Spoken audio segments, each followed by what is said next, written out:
मोनद' हारि सुतिया मरान मटक टाइ आहम कच राजबंशी आरो टि ट्राइबफोरा गोबां समनिफ्रायनो एसटि जानो थाखाय आसाम सरकारनाव खुद्रिबाय थादों। बे लेखायैनो आसाम सरकाराबो बिसिनि खुद्रिनायखौ गनायनानै लानानै 8 बार रिकमेन्डेसन हरदोंमोन। रिकमेन्डेसन होनानै RGI निसिम दैथायहरदोंमोन बिसिनि मेम'रेन्डामखौ।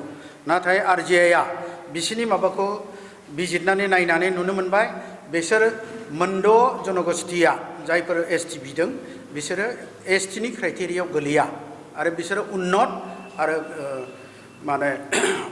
आरो आर्थिक भाबेबाबो इडुकेसन भाबे जेरैबाबो बिसोर उन्नत।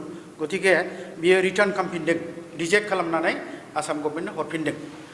दा जोङो साननो गोनां जानानै फैदों दि आसाम सरकारा मिन्थिनानैबो बिसिना ट्राइबेल जानायनि क्राइटेरिया गैया, थेवब्लाबो आरो खेबसेबाव बिसोरखौ ट्राइबेल लिस्टआव थिसननो थाखाय फैगौ नभेम्बर 25 नभेम्बर 2025 आव आसाम एसेम्ब्लियाव मोनसे बिल पास खालामनो थाखाय आखायाव लादों आरो बेखौ RGI नो दैथायहरबावनो नाजादों। दा बेखौ जोङो ट्राइबेल जनगोष्ठीया जोंनि आसामनि 14था ट्राइबेल जनगोष्ठीया CC2I ट्राइबेल संघआ बेखौ एकदम अपोज खालामो। माब्लाबाबो जों बिसोरनो ट्राइबेल जाहोआ, जोंनि मोनथायखौ जों खहा होआ, जोंनि ट्राइबेल बेल्ट ब्लेकनि अधिकार, ट्राइबेल बेल्ट बर्गनि अधिकार 6 शिड्युलनि मोनथायफोरखौ जों खुनु पयथे खरब खालामनो होआ। जों ट्राइबेलफ्रा खौसेयै दं, खौसेयैनो होबथागोन। माब्लाबाबो जों बिसोरनि ट्राइबेल बिनायखौ गनायनो हाया बा गनाया।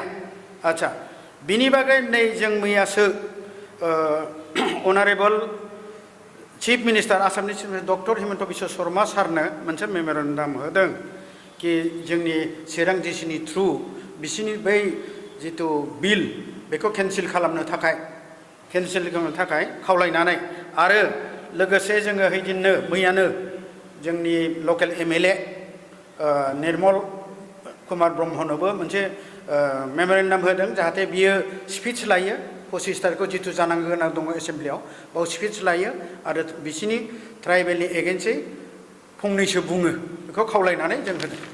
आच्छा, जुदि बिथांमोननो बै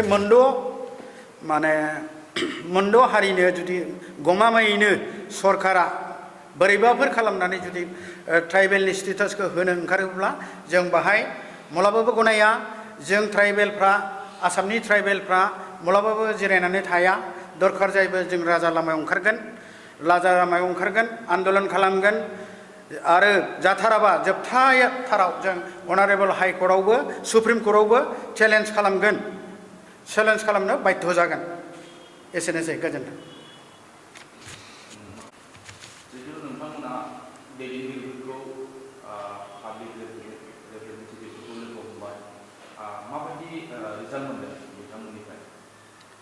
दासिमथ' एसे मोजां रेसपन्सखौनो मोनदों जोङो।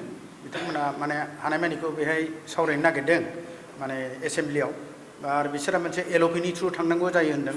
गावसोरनो बुंनो चान्स होयोना होआ, दा बिसोरनि LOPआ जायखौ सायख'यो बे मथेसो बिसोर बुंनो हागोन। खिन्थु चान्स मोनोबा बुंनो हागोन होननानै बिसोरो माबादों आरोखि, जोंनो खोथा होदों, रादाय होदों। BTCनि जिखिनि दानि प्रेजेन्ट गभर्नमेन्ट बिथांमोननो सावरायनो साराखै जितु मोनद'था हारिसाफोरनि एसटि होनायनि सायाव बे बिलनि जितु लाबोनाय होनायाव आसाम आयेनाफोराव माबायदि सावरायनो? जोंहा BTCआव बा BTRआव मोनसे जोंनि ट्राइबेल संघआ मोनसे क'अर्डिनेसन कमिटि दङ। बे क'अर्डिनेसन कमिटिनियानो बावैसो थांनाय मासाव जोङो चिफखौ लोगो हमदों। ओमफ्राय जोंनि बे ट्राइबेलनि दा जिथु माबा फैदों, प्रब्लेमफ्रा फैगासिनो दङ, बै 6था जनगोष्ठीनि एगेन्स्टै बिथाङा मा बुङो, जों चिफखौनो डाइरेक्ट लोगो हमदों। बिथाङा बाव इसेबां कमेन्ट्स होआखिसै। थारमाने जायखिजाया जोंनि मेम'रेन्डामखौल' जोंनि साबायखर बावनायनि मोनसे मेमेन्ट' ना मा होनो बेखौल' बियो माबादों, साइटेसना बेखौल' आजावदों। बेनिफ्राय बारा गोबां समय मोनाखिसै बे जोंनो बेफोरबायदि माबाखौ होनो थाखाय। बेखिनि आरोखि जोंहा BTCजों माबाया।